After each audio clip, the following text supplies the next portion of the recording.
para que me escuchen mejor. Así no soy contagioso. No alcanzo a transmitir y gracias a Dios, hermanos, porque la distancia es importante y también usar el cubrebocas en respeto a la actividad, porque si alguien no tiene cubrebocas, como tal vez ve alguno, hay cubrebocas a la entrada y con mucho gusto se los podemos proveer. Y esto es dos razones. Una, en cualquier momento nos podemos poner en contacto y tenemos la libertad. Y dos, de alguna manera obedecemos las instituciones que nos dicen, usen cubrebocas. Y si observan ellos que no hay distancia, que no hay cubrebocas, que no hay gel, que no hay toma de temperatura, que no está usando el tapete, nosotros sabiendo las cosas estamos rebeldes a eso, ¿verdad? Y esa es una actitud que debemos evitar porque, bueno, en realidad queremos ser buenos cristianos y hacer su voluntad, porque no nos están prohibiendo que adoremos a Dios, nos están diciendo, cuiden estos aspectos para evitar la transmisión. Y bueno, como antecedente, decirles que ha habido muchos casos y esto sigue el repunte, de tal forma que se han estado dando indicaciones para tener mucha, como decir, abstención de congregaciones juntas, de grupos pequeños donde la familia festeja y se junta. Obviamente que los que ya se contagiaron ya no se contagian, ya no se enferman, pero no es por los que están o ya se curaron, sino por aquellos que pueden enfermar y agravarse, ¿verdad? Entonces creo que sí tenemos que pedir a Dios que nos ayude a ser responsables. Vamos a orar, Padre, en este momento, en el nombre de Jesús. Te damos gracias, Dios, porque el mensaje de tu palabra es un mensaje de reeducación de nuestras vidas. Ciertamente traemos una formación familiar, traemos una formación social, traemos una formación, ahora se dice, de las redes sociales. Y Padre, está siendo bombardeado el ser humano, no importa quién sea, cristiano o no cristiano, de conceptos que son totalmente opuestos a tu palabra. Algunos claramente, otros son como disfrazados, ándale para que te sientas bien, no seas tan estricto. Padre, te suplicamos que podamos ser por tu Espíritu Santo guiados a través de la lectura de tu palabra y que seamos claros, Señor. Y Dios, lo que no pueda yo explicar, te pido que me ayudes a explicarlo totalmente conforme tú quieres. Pero no solamente eso, sino que cada uno de nosotros tenga un corazón sensible y humilde para recibir tu palabra, para considerarla y para seguirla viviendo toda la semana. Te suplicamos, Señor, tu dirección para este mensaje en el nombre de Cristo Jesús. Amén. Bueno, gracias a Dios, hermanos, hemos hecho una lectura bíblica y hemos tomado un pasaje que habla acerca de Jesucristo y la promesa de su venida, ¿verdad? La promesa, algo que está ahí claro, pero quisiera decirles que ¿cómo se aplica eso a nuestra vida ahora? ¿Cómo se aplica? Bueno, vamos a pensar por un momento lo difícil que se ha puesto la vida al cambiárnosla desde marzo de este año, 2020. ¿Cómo han cambiado las cosas? Bueno, esta ha sido por un virus chiquitito que no es ni siquiera un organismo, es una partícula que al entrar al cuerpo contagia. Bueno, esto ha obligado a muchas situaciones debido a que causa enfermedad. La enfermedad en los niños y en los menores no es de gran... es una gripa, totalmente una gripa. Pero en los ancianos, que ya algunos han muerto o muchos han muerto, o como sea, han muerto, es más serio porque no tienen las condiciones adecuadas, el organismo se va desgastando. Esta situación de infección ha traído a nuevas condiciones de vida, ¿verdad? Lo hemos visto, nos han guiado hacia esto. Pero no solamente hay la enfermedad física, sino también la enfermedad, ¿cómo se dice?, psicológica. La enfermedad que tiene que ver con cómo me conduzco, ¿no? ¿Cómo me siento yo aislado? ¿Cómo me siento yo sin que me saluden de la mano como estamos acostumbrados? Mucho menos abrazos. Bueno, ¿cómo me siento? Y otra vez volvemos a lo mismo. Los jóvenes y los niños tienen también sus luchas, pero los ancianos son más perceptibles de una soledad forzada, una soledad. De por sí a los ancianitos se les deja solos en la casa o sentados afuera en la calle para que estén viendo quién pasa y no estén. Bueno, ellos también están sufriendo esto. ¿Qué otros problemas hay? Problemas educativos, ¿verdad? La situación de educación en el mundo cambió y a muchos los han tenido que aprobar, pasar sin saber las cosas. ¿Por qué? Porque no hay una relación personal y porque tienen que escribir y que se les fue el sistema, que no tienen internet. Y bueno, por favor, tenle paciencia, maestro. Y bueno, hay muchas situaciones que han tenido que, algunos sí son flexibles, otros son deliberadamente cómodos. Y bueno, ha cambiado también. Y muchos más, otros problemas más, muchos problemas más. Bueno, ustedes me los podrán decir, pero quédenselos ahí. Esta es una situación, podemos decir, de sufrimiento, de incomodidad, pero para algunos no. Para algunos es mejor estar solos, para algunos es mejor trabajar con la máquina y todo por máquina. Y otros están felicísimos y no quiero saber de nada aquí. Bueno, hay personalidades de todo tipo, pero yo quisiera ahora hablar de la situación, del problema que vive en realidad el ser humano y un problema que está desde la antigüedad. La comunión con Dios, la cercanía con Dios era sin ningún problema, era totalmente estrecha entre Adán y Eva antes de que ellos pecaran. Era una situación maravillosa. ¿Por qué? Porque Dios les tenía confianza y les decía que sembraran el huerto y les dio la oportunidad de tenerlo ahí nomás como administradores y trabajaban cultivándolo. Pero vemos aquí cómo de repente se mete la desobediencia, la rebeldía, y esa rebeldía hace que el pecado pase a todas las generaciones hasta ahora. Y lo traemos ya. Esa condición es decir, no es pecado lo que yo hago. Bueno, pues ¿cómo dices que no es pecado si estás dando problemas? No, pero el problema lo está generando el otro, no yo. Yo soy el inocente.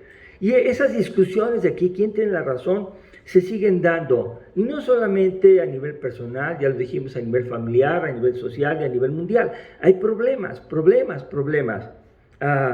Pero hoy vamos a hablar de un pasaje que se encuentra en Isaías, algunos versículos, que sucedió 740 años antes de Cristo.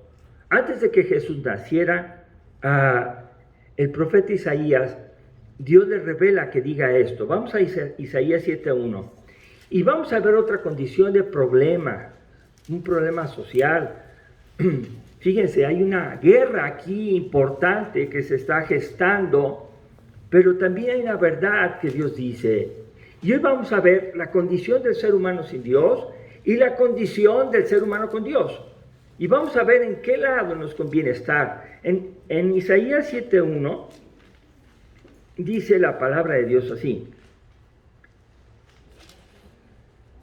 Aconteció en los días de Acaz, hijo de Jotam, hijo de Usías, rey de Judá, que Resín, rey de Siria, y Peca, hijo de Remalías, rey de Israel, subieron contra Jerusalén para combatirla, pero no la pudieron tomar. Vamos a ver aquí cómo hay un problema de guerra, de serio, ¿no? Y vean cómo aquí hay un reino, que es el reino de Judá, que es el reino del sur, y también hay otro reino, que es el reino del norte, que es Samaria. Y vemos aquí cómo las mismas 12 tribus estaban divididas ya, estaban enojadas entre sí. ¿Por qué? A causa del pecado, a causa de la cautividad, a causa de muchas cosas. Pero vemos aquí cómo el rey de Israel, que se llama Peca, hace una alianza con el Resín, rey de Siria. O sea, los que aman a Dios, entre comillas, aman a Dios, se juntan con los que no aman a Dios, que son los sirios, y se ponen de acuerdo. ¿Sabes qué? Vamos a ir a pelear contra el reino del sur, contra Judá. Vamos a pelear. Vamos a hacerle la guerra. Y estas alianzas se dan cuenta que se dan ahora también. Hay alianzas extrañas de personas que aman a Dios con personas que no aman a Dios para derrotar o derrocar a aquel que ama a Dios. Estas guerras existen desde ese tiempo. Esta es una situación muy seria. Bueno, para que vean que no es actual, no es solamente antiguo, sino que es actual. Bien, vamos a ver Isaías 7:14. Dentro de este contexto, empieza a darse la luz y a anunciarse que va a haber victoria. Pero esa victoria viene de aquí, dice en el 7:14 de Isaías: por tanto el Señor mismo os dará señal, y aquí que la Virgen concebirá y dará a luz un hijo y llamará su nombre Emmanuel. Fíjense, Dios dice, bueno, aunque tengan esas alianzas y aunque se dediquen a eso, pues miren, no se preocupen. No se preocupen, porque aquí lo que el Señor va a hacer, les dará una señal. Y la señal es concreta y clara. Una virgen concebirá y dará a luz un hijo. ¿Cómo una virgen puede concebir y tener un hijo sin estar casada? La declaración es, le da a dar a luz un hijo, y la característica de este es exactamente, se llamará Emmanuel. ¿Alguien de ustedes sabe qué significa la palabra Emmanuel? Dios con nosotros. Quiere decir que Dios será presente en la historia de la vida, de los problemas de su nación o de su pueblo, presentándose físicamente ahí, nacido de una virgen, y el nombre se llamará Emmanuel, que significa Dios con nosotros. Quiere decir, Dios estará con ustedes. Así tengan problemas y declaraciones de guerra, y que la gente esto y que mire, usted ponga sus ojos en quién va a estar con usted. ¿De acuerdo? Eso es algo muy importante que tenemos que leer. Cuando hablamos del nacimiento de Jesús, nuestras mentes sociales, nuestras mentes culturales, se van a los nacimientos, se van a poner que esto, que aquello, que la gente se ha desvirtuado un poco la Navidad. Hay muchas cosas que no hacen daño y se pueden seguir haciendo, pero una cosa que hace muy bien es conocer que Jesús nació para darnos la victoria. Jesús nació para darnos la victoria. ¿La victoria en qué? La victoria en los problemas de la vida, de las diferencias. No hay dos personas iguales. No hay dos personas iguales. Y la Biblia enseña que aún dos enemigos, bien enemigos, cuando les conviene se hacen amigos. El caso de Herodes y Pilato. Estaban enojados entre ellos. ¿Pero qué les convenía? Que quitar de en medio a Jesús. Se hicieron amigos. Y así vemos las asociaciones extrañas en la vida de las personas, en la vida nuestra, en la vida de aquellos que no estamos de acuerdo, pero me voy a juntar con aquel que sí está de acuerdo. Las divisiones, las guerras, los enojos no provienen de Dios. Dios no vino para eso. Dios vino con otro plan, y ahora vamos a leer, ¿verdad? En Isaías 9, del 1 al 7, vamos a ir revisando este pasaje para tratar de entender que Jesús nació para darnos la victoria. ¿Pero la victoria sobre qué? ¿Para qué? Bueno, es muy bonito reunirnos en Navidad y todo esto, y sí, está muy bien, y yo añoro, y el corazón de las personas se reblandece, y todos quieren hablar bonito y dar regalos. Está bien, no está mal, repito. Pero ¿qué es lo que dice la Biblia? Dice en el capítulo 9 de Isaías, verso 1, dice: mas no habrá siempre oscuridad para la que está ahora en angustia, tal como la aflicción que le vino en tiempo que livianamente tocaban la primera vez a la tierra de Zabulón y a la tierra de Neftalí, pues al fin llenará de gloria el camino del mar y de aquel lado del Jordán, en Galilea de los gentiles. Me detengo tantito. No habrá siempre oscuridad para la que ahora está en angustia. Ahora vamos a ver, la angustia no proviene de Dios. Cuando alguien está en angustia, no está siendo ministrado por Dios. Está siendo ministrado por sus pensamientos, sus miedos, sus temores, sus ansiedades, o también por el enemigo que le está diciendo: no vas a poder, mira esto y aquello y aquello. Los temores y las angustias no provienen de Dios, porque Dios no nos hizo para vivir en temor. ¿Estamos de acuerdo? Sin embargo, el pecado está en la sociedad, el pecado está entre nosotros. El pecado está en nosotros porque somos pecadores, no porque queramos practicarlo, sino porque existe ahí la situación de lucha entre nosotros, entre el querer hacer el bien y no poder hacerlo, sino hacer el mal. Dice aquí, no habrá para siempre oscuridad. Y noten esto, hay una promesa de que no va a durar el problema para siempre. No es a qué temerle.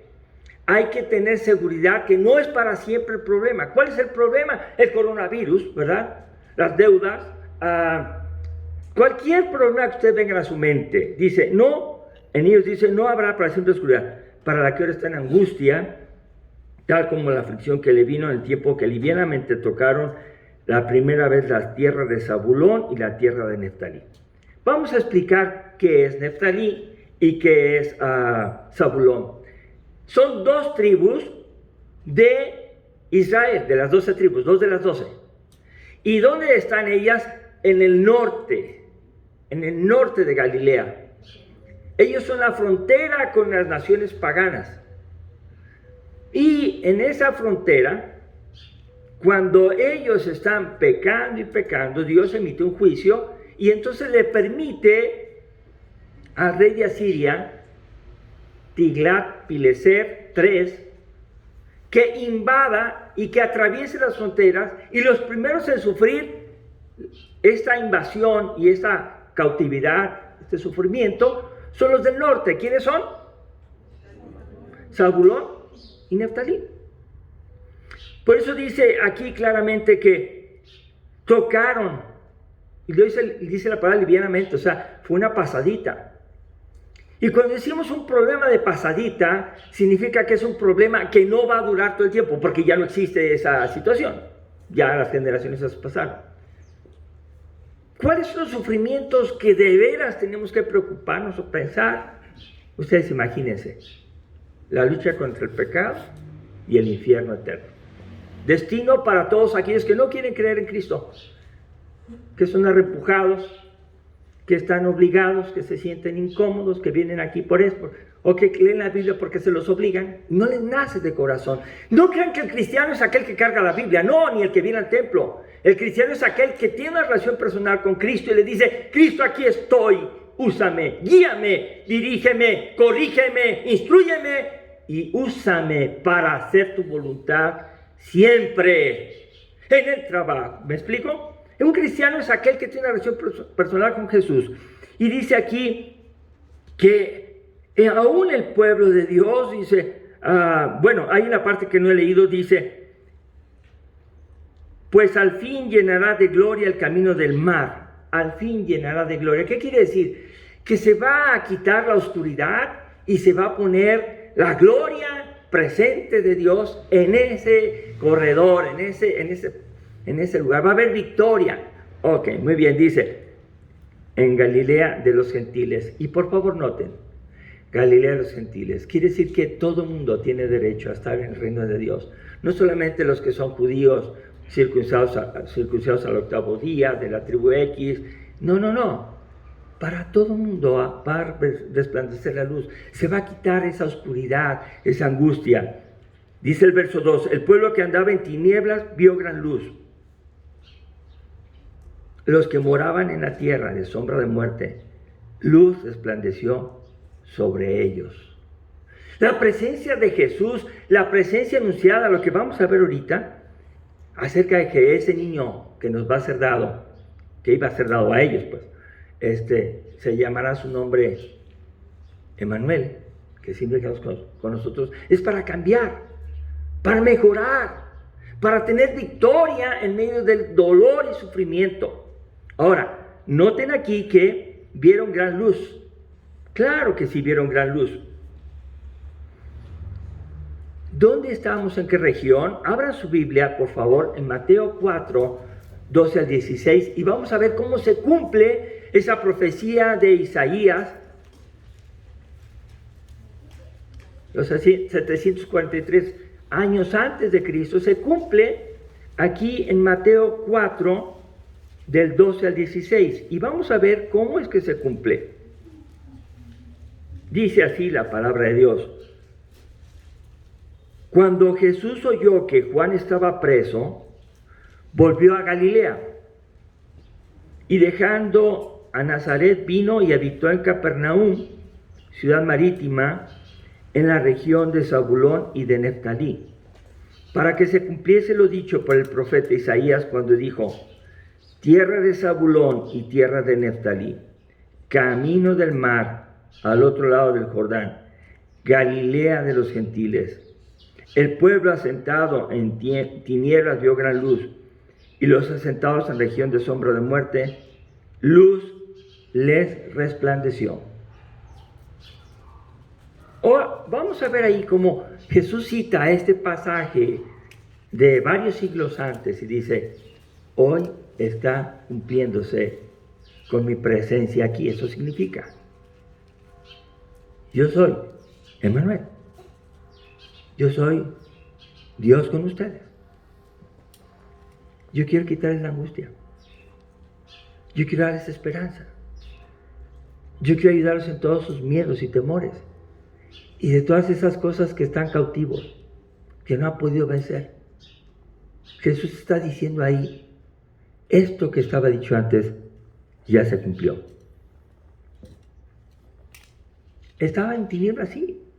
Ahora, por favor, noten cuando hemos platicado con algunas personas más a profundidad que defienden mucho a los judíos y quieren que nos hagamos judíos o que guardemos ciertas observancias. Les decimos y comentamos: díganme cuál de los judíos pudo cumplir todo lo que dicen y enseñan y que pueden ser salvos por ellos.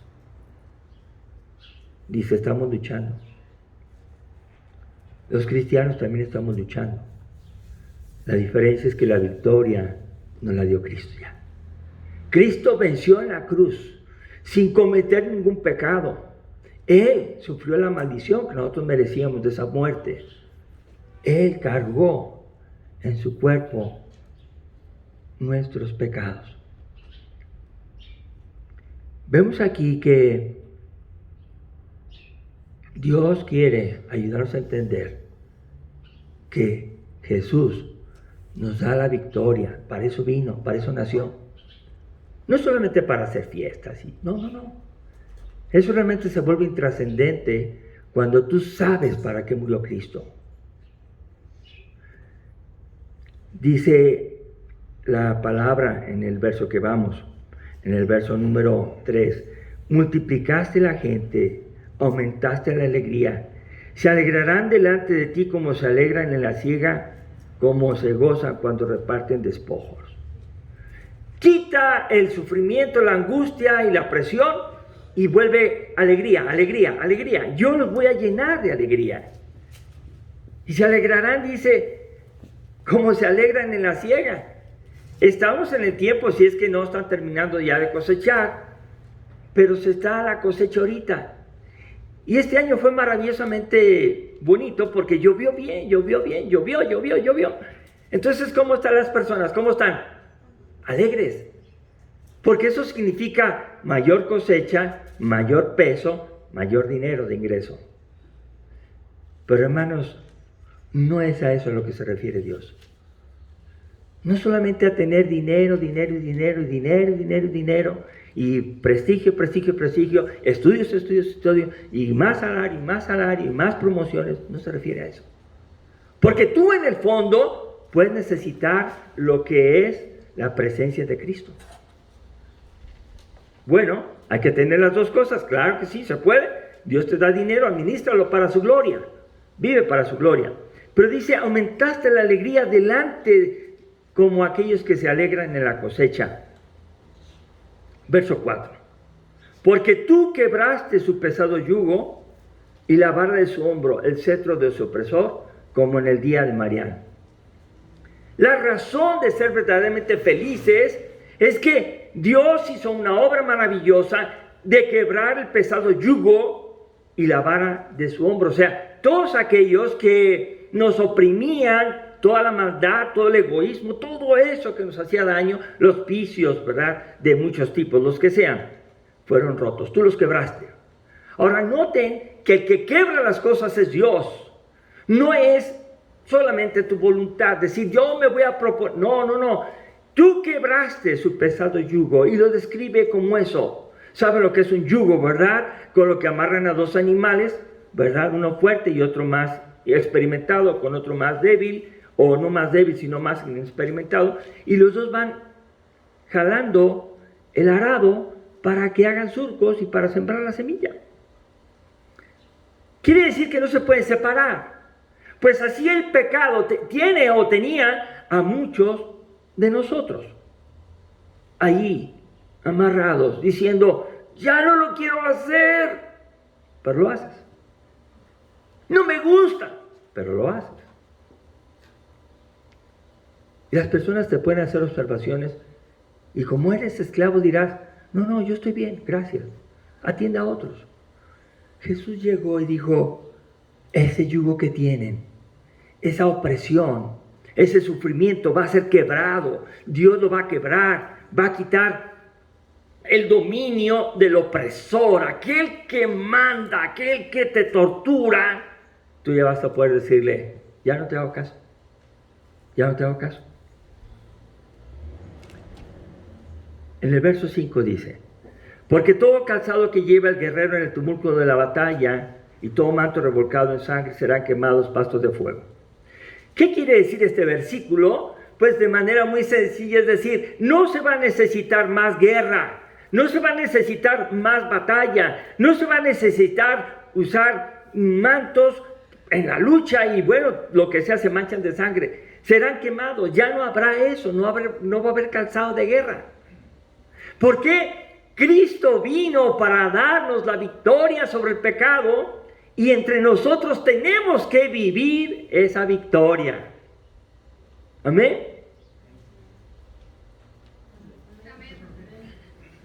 La victoria no solamente se cree, no solamente se dice a través de esto y aquello, la victoria se vive. Ya empezamos a aprender que no angustia, sí alegría. Ya vimos que no es esclavitud al pecado, ya vimos libertad. Muy bien. Todo esto, guerras no van a ser necesarias. Dice el verso 6, la razón es porque un niño nos es nacido. Ahí está.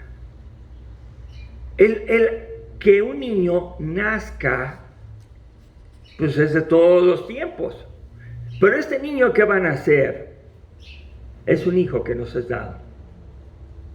Es un hijo que nos es dado. No es como otros niños, es diferente. Dice, y el principado sobre su hombro. Quiere decir que él traerá en sí, desde pequeño, el poder que se necesita para derrotar al mal. Tendrá todo el poder para que él, siendo Dios con nosotros, pueda auxiliarnos. Hermanos, este es lo que dice, Hijo nos es dado y el principado sobre su hombro y se llamará su nombre admirable, consejero, Dios fuerte, Padre eterno, príncipe de paz. Cuando uno va a ver o recordar, no se ponga a discutir cuándo es la fecha. Eso no tiene sentido. No se ponga a discutir qué es, que esto y que aquello, que yo no, que yo sí, que las lucecitas, que no se metan en eso. Profundicemos en la misión que tiene ese niño que nos ha sido dado. Su nombre es admirable. ¿De acuerdo? ¿Sí saben a quién se refiere? ¿A quién? ¿Quién es ese niño que nos ha sido dado? Jesucristo. Juan 3:16 lo dice claramente ahí, el verso da, dice, porque de tal manera amó Dios al mundo, ¿y qué dice? Que ha dado a su Hijo unigénito. Y ahora fíjense bien, que ha dado significa que no lo merecíamos, no lo entregó por misericordia, por gracia. Tengan, aquí está. La única condición, dice, es para que todo aquel que en él cree, el que se mantiene creyendo, el que cree y sigue creyendo, que dice, no se pierda en la angustia, en la desesperación, en la crisis, sino que tenga vida eterna desde ahora. Que su vida sea de alegría constante, que su vida sea de comunicación, que su vida sea de ser buenos samaritanos, Que su vida sea de amar a su prójimo, aunque sea su enemigo. Bueno, si alguien no cree esto, pues dígaselo a Dios cuando llegue a su presencia. Pero Jesús no habló para ser escuchado y no obedecido. Él habló para ser escuchado y ser obedecido. Podemos ver en Salmo 2, 9 al 12, Salmo 2, 9 al 12,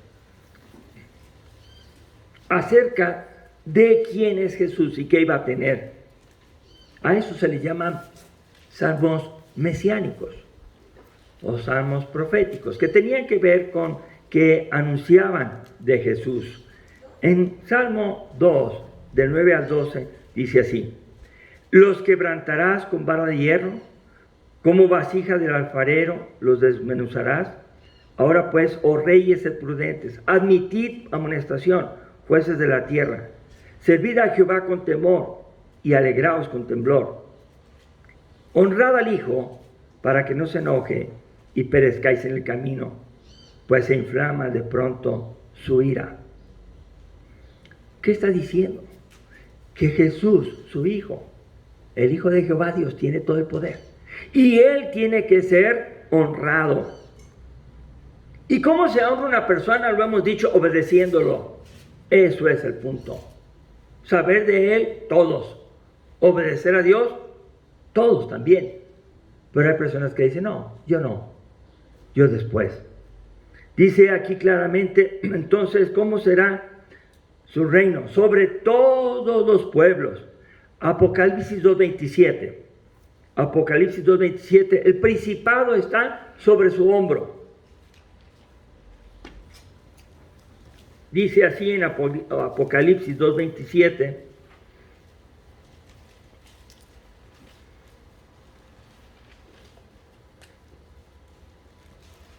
Y la regirá, refiriéndose a Jesús, y la regirá con varas de hierro y serán quebradas como vasos de alfarero, como también la he recibido, como yo también he recibido de mi Padre. El hablar de victoria, el hablar de poder, el hablar de solución de problemas, solamente le compete a Dios y a Jesucristo. ¿Y para quién es? Para que todo aquel que le cree no se pierda. Entonces vamos hacia una fe no denominacional, no de gusto. Yo no le echo porras a nadie, ni a esta congregación. A quien le creo y le sigo es a Cristo. Porque todos somos humanos y todos tenemos luchas. Pero aquí tenemos que ver que el que va a romper esa situación de sufrimiento, de pecado y todo eso, es Jesucristo. No hay quien más. En Apocalipsis 19:15 leo así, refiriéndose otra vez a Jesucristo. Apocalipsis 19:15. De su boca sale una espada aguda para herir con ella a las naciones, y Él la regirá con vara de hierro. Y Él pisa el lagar del vino del furor, de la ira del Dios Todopoderoso. ¿Se van a solucionar las cosas? ¿Qué opinan? ¿Qué saben ahora con lo que hemos leído? Todo lo que está pasando actualmente, todas esas mentiras, esas verdades, esas cosas que nos incomodan, se van a corregir. Se van a corregir. Pero siempre va a haber los que creen y los que no creen, siempre. Eso es. Dios va a hacer su obra con los que creen. Y con los que no creen, hay otra cosa que va a hacer con ellos. Allá va a ser el sufrimiento. Dice, entonces, admirable consejero. Ay, muchas veces necesitamos un consejo. Y buscamos a alguien que nos dé consejo. Hay que tener cuidado. Decía una ancianita, cuando me piden consejo, no les doy ninguno. Porque los buenos consejos son los que ellos piensan que yo les voy a dar a su manera. Decía, si les doy una cosa diferente, se van a enojar. Yo les digo, piensa bien lo que quieres hacer. Yo les diría, Jesús es consejero. Ve a Jesús. Ora con Él. De rodillas, sentado, ojos abiertos, ojos cerrados. Otra vez, lo que importa es que vayas a Jesús. No quiero que sean mis seguidores, ni los seguidores de ningún hombre, que sean seguidores de Jesús y que vayan a Jesús y le pidan consejo. Esto es tan tremendo, hermanos. Y ahora más que ustedes y yo hemos tenido que estar en casa y haciendo ciertas observaciones, trabajo, bla, bla, bla, una de las formas es ver los videos de Apocalipsis, ver los videos de la vida cristiana, y nos damos cuenta que muchas veces se contraponen. Y un predicador dice una cosa y el otro predicador dice otra. Entonces uno que es pequeño en la fe de repente dice, ¿a quién le hago caso? Se confunde más. ¿A quién tiene que pedirle consejo? ¿Quién es consejero? Cristo. Y Cristo no es alguien lejano, está en tu corazón si lo has recibido. Ve con Él y pídele consejo. Habla con Él y Él te va a contestar. Admirable consejero, Dios fuerte. ¿Fuerte para qué? Vamos a ver Hebreos 7:25. Hebreos 7:25. Jesús es fuerte. Y lo que nos interesa más, ¿fuerte para qué? Hebreos 7:25 dice, dejen encontrarlo también aquí está. Dice así, Hebreos 7:25. Por lo cual puede también salvar perpetuamente a los que por Él se acercan a Dios, viviendo siempre para interceder por ellos. ¿A quién se refiere? A Jesús. Jesús nació para darnos la victoria y Él dice, si vienen a mí y creen en mí, yo vivo para ustedes, para interceder por ustedes y los voy a salvar perpetuamente. Eso es por la eternidad. No va a haber condenación para ustedes. Su nombre será admirable, consejero, Dios fuerte. Padre eterno. ¿Por qué Padre eterno? ¿Qué hace un padre? Un padre cuida a sus hijos, eso es lo que esperamos que sea, y ve por ellos todo eso, los protege, los sustenta, y hasta que son grandes. Y luego se van de la casa a formar su hogar. Bueno, Dios es más que un buen padre terrenal. Dios es en Cristo Jesús quien nos ha buscado sustentar y cuidar. Jesús es príncipe de paz, y si Él es príncipe de paz es porque dice Juan 14:7, Juan 14:7 dice así, dice, admirable, consejero, Dios fuerte, Padre eterno, príncipe de paz. El último de las características de Jesús. ¿Qué dice? Juan 14:27. Lo voy a leer yo porque tengo aquí el micrófono y para que se escuche. Dice Juan 14:27, y la paz os dejo, mi paz os doy. Yo no os la doy como el mundo la da. No se turbe vuestro corazón y tenga miedo. Entonces, qué importante es ver que es príncipe de paz y la da. Cristo da la paz a quien cree en Él. Y bueno, cuando da la paz, está diciendo claramente para que ya no vivamos ahí, dice, en angustia. Esa luz que resplandeció, Jesús es luz, resplandeció para cambiar nuestro estilo y nuestra manera de vivir y nuestros sentimientos, porque ahora podemos decir, el Dios de paz está conmigo a través de Jesucristo. Un versículo que usamos muchísimo es aquel que dice, por nada estéis afanosos, por nada estéis demasiado preocupados, si no sean conocidas todas sus peticiones en oración, con acción de gracias y ruego. ¿Sí, así? Así dice.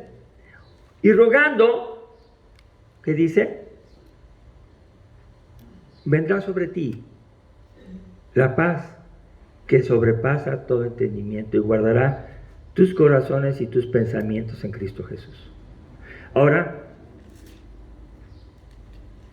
este es el mensaje de hoy. Cristo ha nacido para darnos la victoria. No se entretengan en discutir asuntos intrascendentes. Ocupémonos de conocer a Jesús y decir, ayúdame Jesús. Quiero tu consejo, quiero tu paz, quiero admirarte, quiero que tú seas el que quites el cetro opresor del pecado sobre mi vida. Y terminó diciendo Mateo 4:17, cuando él termina de decir tierra de Zabulón, tierra de Neftalí, bueno, tierra de los gentiles, Galilea de los gentiles, han visto gran luz. Fíjense lo que dice a todos los que escucharon. Mateo 4:17, no lo dice ahora. Mateo 4:17 dice así. Pónganse de pie, hermanos, para verlos de pie y no citar más. Dice en Mateo 4:17, desde entonces comenzó Jesús a predicar y a decir, arrepentíos, porque el reino de los cielos se ha acercado. Arrepentíos. Hermanos, Dios conoce nuestra vida devocional, nuestra vida privada, y Jesús habla al corazón y dice eso, arrepentíos porque el reino de los cielos se ha acercado. Ya más no se puede. Ya Dios mandó a su Hijo. Nació para que tuviéramos victoria, no sobre discusiones, no sobre ideas, sino una victoria sobre el pecado que nos lastima, nos quiere liberar de eso y nos quiere usar, como hemos dicho, para su gloria. Debemos vivir para su gloria, hermanos, no para la nuestra. Que cuando la gente nos vea a nosotros diga, qué bueno es Dios contigo. Eso. Que no solamente digan, qué inteligente eres. Y tú le hagas, no, Dios no quiere eso. Qué buena amistad eres. Yo sí. No. Que digas, todo lo que vivo es para la gloria de Dios. Y si alguien ha entregado su vida a Cristo Jesús, las puertas del reino de los cielos están abiertas para que alguien decida hacerlo.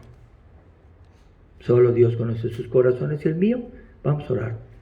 Padre, en este momento te damos gracias por el mensaje de tu palabra, porque efectivamente Jesús ha nacido para darnos la victoria, Señor. Lo hemos escuchado y queremos creerlo y vivirlo. Te damos gracias y te pedimos tu dirección, porque no hay otra forma de hacerlo si no es con tu presencia en nuestro interior, por tu Espíritu Santo, que viene a todo aquel que le acepta, se arrepiente y decide vivir para Él. Pedimos tu bendición para los que estamos aquí, para los que no pudieron venir, y también tu bendición para que este mensaje sea escuchado y alcance a otras personas para salvación. Gracias, Señor Jesús. Amén. Dios los bendiga, hermanos.